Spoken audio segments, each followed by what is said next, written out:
नमस्कार, सुस्वागतम, वेलकम, अभिनंदन। मैं हूं आपके साथ आपकी अपनी होस्ट एंड दोस्त डॉक्टर वायरा की आपका स्वागत अभिनंदन करती हूं आपके अपने मेरे दोनों के इस यूट्यूब चैनल पर। कैसे हैं आप? आपका स्वागत अभिनंदन है। ओए होए, दिन की शुरुआत मुस्कुराते हुए एनर्जी के साथ कुछ मीठा खाकर करिए।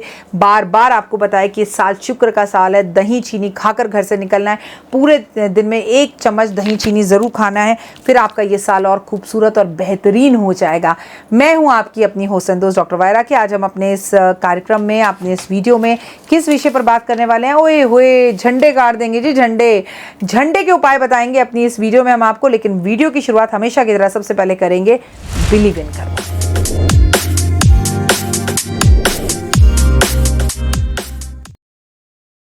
हाँ जी, तो कर्मों पे बिलीव चल रहा है आपका। कैसा आपका 2022 अभी तक आपको लग रहा है? 30 तारीख को शनि ने अपना राशि परिवर्तन कर लिया और शनि के राशि परिवर्तन के बाद मेरी खुद ये पहली वीडियो शूट है अक्षय तृतीया वाले दिन 3 मई को मैं कर रही हूँ, क्योंकि कहते हैं जो भी कार्य करते हैं उसका क्षय नहीं होता।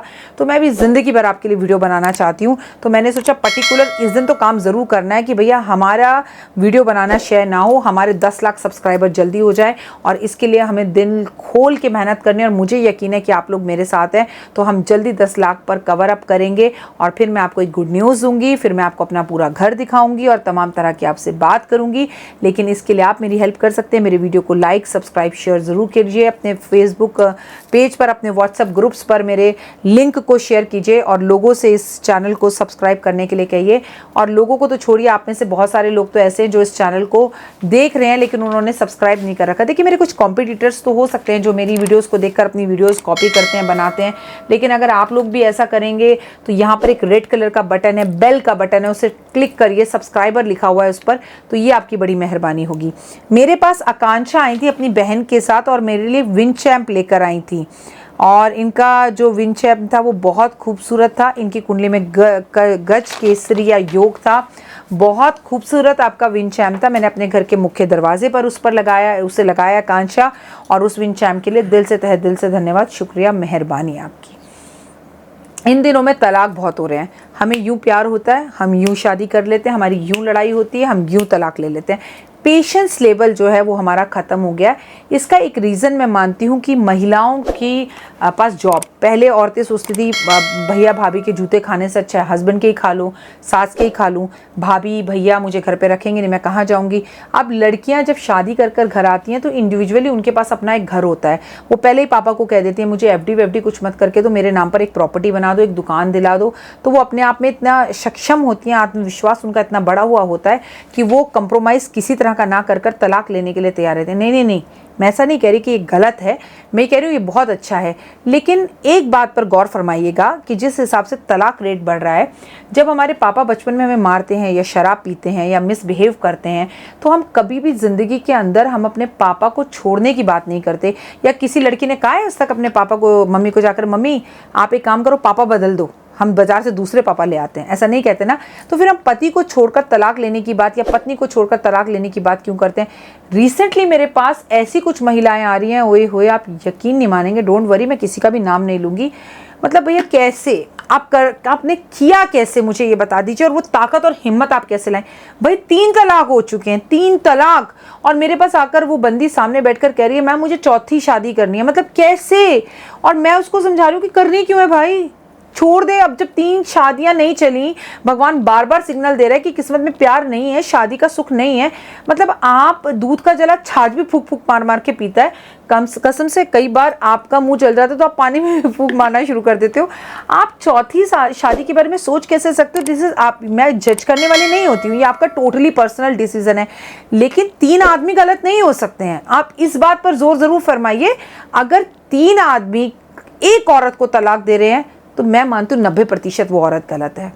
आपकी इस विषय में क्या राय है ज़रूर बताइएगा। चलिए झंडे पर बात करते हैं।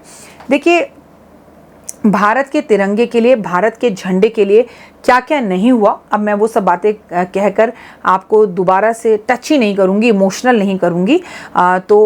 लेकिन झंडे गाड़ना, झंडे के उपाय आपकी ज़िंदगी को कम्प्लीटली बदलने वाले हैं। मेरे साथ बस इस वीडियो में जुड़ जाइए और वीडियो को अंत तक देखिए। ध्वज की मान्यता ही अलग है। हमारे यहाँ झंडे लगाने की प्रथा आज से नहीं, गुलाम भारत से चली आ रही है। उस टाइम पे अंग्रेज़ों का झंडा लगता था, अब हमारा लगता है। हमारे भारत को हमने आज़ाद करा लिया है, तो भारतीय झंडा, तिरंगा झंडा, हनुमान जी का झंडा, माता रानी का झंडा, राम जी का झंडा, जैसे कि अभी राम मंदिर बना, जगह जगह पे रामनवमी हुई, और आपने देखे कि हनुमान जी, ये जो भगवा इनके बीजेपी वालों के झंडे हैं वो बड़े लगे, और जैसे बीजेपी वाले जितने झंडे लगा रहे हैं उतनी पूरी दुनिया में अपने झंडे गाड़ रहे हैं और इनका नाम हो रहा है।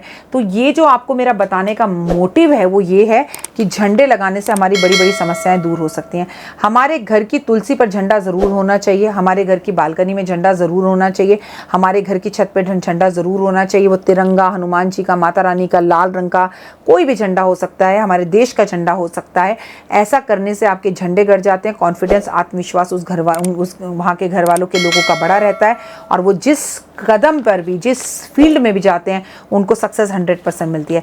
झंडा चाहे हनुमान जी का हो, राम का हो या माता रानी का हो, इससे कोई मतलब नहीं है। या तिरंगाओं पर झंडा ज़रूर आपके घर की पहचान होनी चाहिए। जिस दिन हर भारतीय को ये समझ में आ गया, उस दिन मज़ा आ जाएगा। ऐसा एक भी हिंदू घर नहीं होना चाहिए जिसके ऊपर झंडा ना हो। ये नियम बना लीजिए और मेरी इस वीडियो को देखकर झंडा लगाने का दिन समझ लीजिए। वैसे तो झंडा कभी भी लगाया जा सकता है, पर ध्वज फहराने का जो दिन है वो है मंगलवार। झंडा लगाने से हर कार्य में आपको सफलता मिलती है, आपका नाम, नेम, फेम, यश, पैसा, धन, दौलत मिलता है। जो लोग कंपटीशन में बैठ रहे हैं उन्हें परीक्षा में जाने से पहले हनुमान जी के मंदिर में एक झंडा ज़रूर लगाना चाहिए।